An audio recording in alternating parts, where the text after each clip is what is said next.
Hello everyone and welcome back to another video with On Point Politics. Today I'm going to be talking about what the media is not talking about for this election.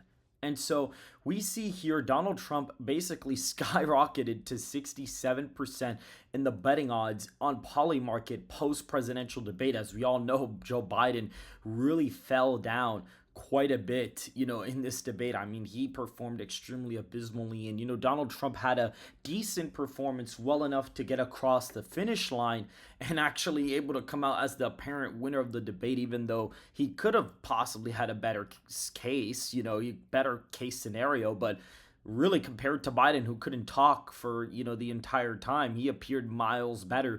And so we see that Obama and Clinton are basically defending this, saying, oh, well, Biden, he had a bad debate performance. And so I really don't think they're going to remove him. In Wisconsin, Georgia, Arizona, and as well as Nevada, they've been talking about this. State ballots, they've already passed the deadline to remove Biden unless he passes away, which God forbid that doesn't happen. And then we also have the fact that they can invoke the 25th Amendment, but that doesn't seem very likely either, because the Democratic Party probably wouldn't want to admit that to that level.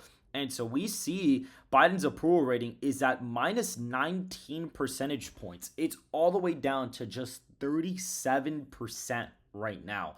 And we look at Donald Trump's favorable, he's at 42. Joe Biden is at 37.7%. That spells, a 4-point difference. If you add 2 to 3 points for third parties, that applies a 6 to 7, popular vote margin victory for Donald Trump. And this is what the media doesn't talk about. Me and Gold Crown Politics essentially believe that this election is going to be an electoral college landslide. And I've collected my own polling data to show you what a demographic model would essentially look like here. We see that Donald Trump, was leading amongst different groups. Biden was as well. And what we do is we basically pull back to 2020. This was a voter sample of 600 registered voters.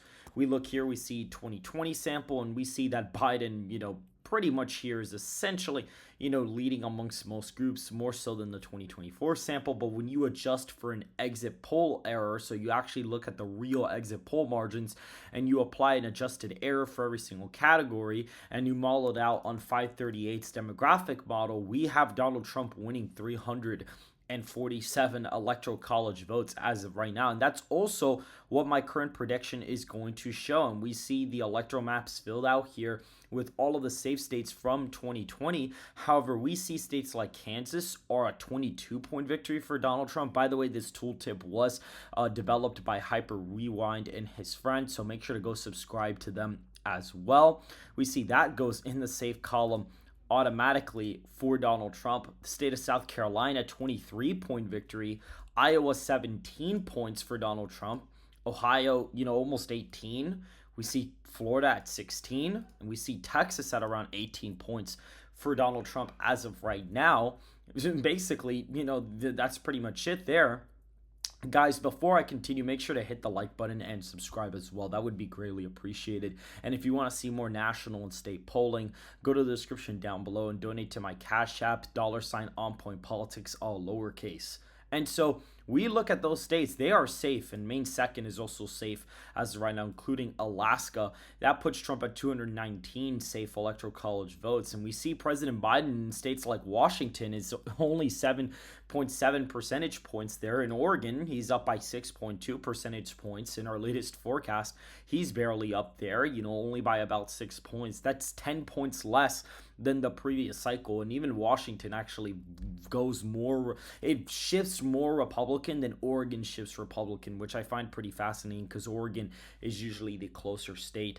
The state of Nevada is an 11-point victory for Donald Trump here. I mean, it's not, guys, if you look at polling data, Donald Trump's up here by quite a few points. And when you really look at the demographic breakdowns and stuff, sometimes the state could be off in polling. And right now, when you model it out, Donald Trump is winning by anywhere from 9 to 12 points, depending on what model you're looking at. And so the consensus was 11 points was the most likely.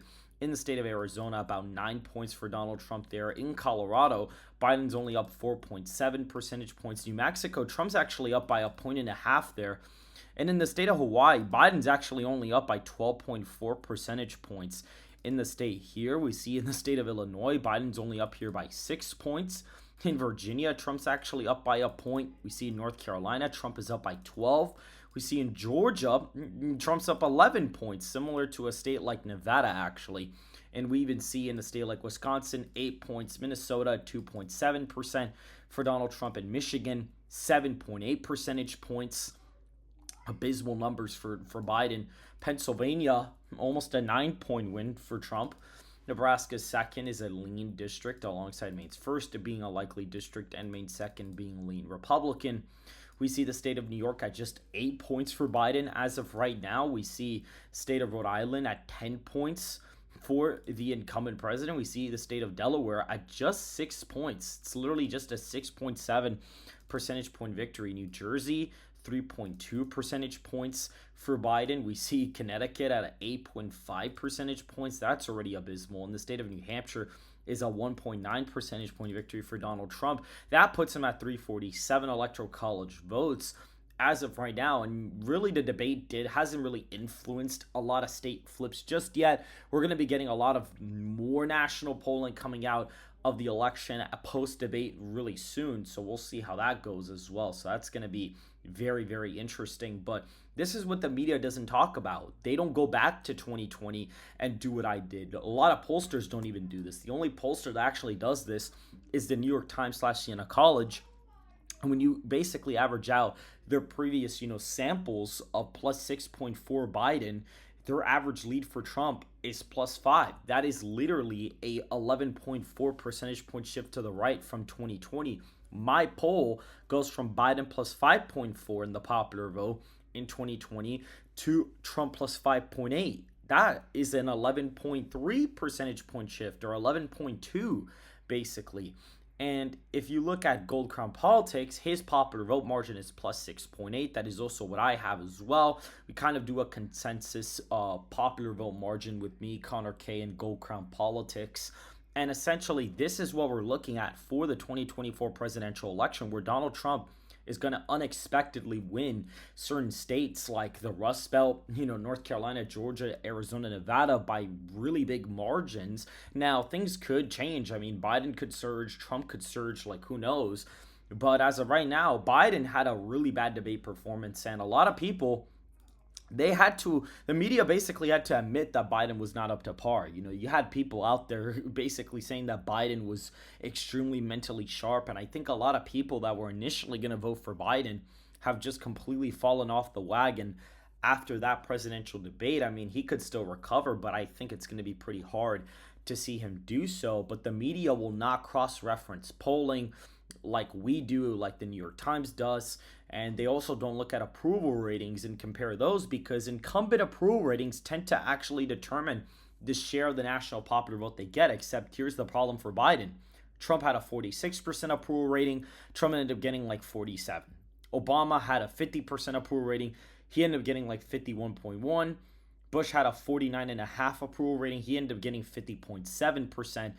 Now, Clinton in 1996 had a 54% approval rating, but only ended up getting 49% because there was a large third-party candidate. And if you look at polling data right now, you'll see Kennedy is literally at 9.1 percentage points, and we see Donald Trump took the lead in the national average in 538 very, very quickly.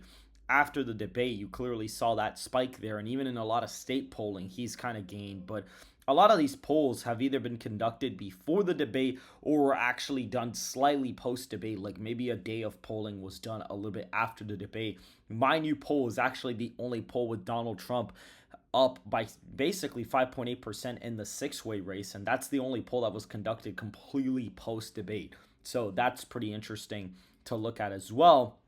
And so the media is basically, saying, oh, this is going to be a close election, but this is not going to be a competitive election as of right now. Again, don't be complacent. Don't act like it's over, because if not, this won't happen. But essentially, right now, Donald Trump is looking extremely good in our forecast as of right now. For reference, Gold Crown Politics essentially got the 2020 election 100% right. I predicted Biden was going to win 278 to 260. I only got Arizona and Georgia wrong. And Connor K has no previous track record that I'm aware of, but he is a data analyst that is looking through everything based off the civics disapproval. So they basically model out Biden's approval rating by different categories, by race, by gender, and he basically models out all the states that way, and he's getting very similar margins to what we have. And he actually is a professional data analyst, like he went to school for that kind of stuff.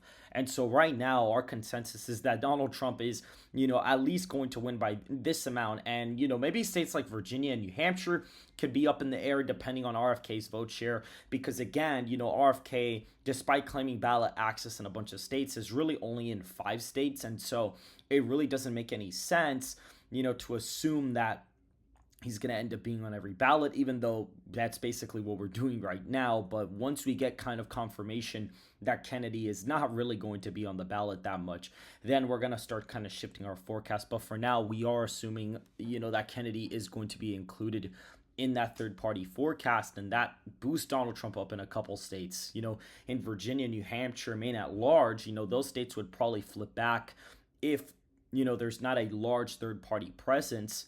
But as of right now, Donald Trump is doing extremely well in our forecast. He is up in an electoral college, not a landslide, but a pretty large amount, compared to previous elections. And so that's basically it for this analysis. Make sure to hit the like button and subscribe to the channel if you want more content just like this.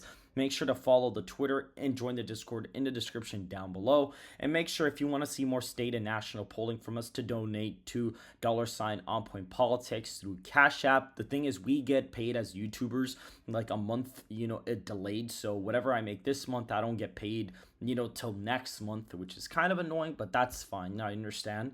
So in order for us to directly receive funds as quickly as possible to conduct these state polls, it would be nice to get it through Cash App as of right now. I will see you guys in the next video.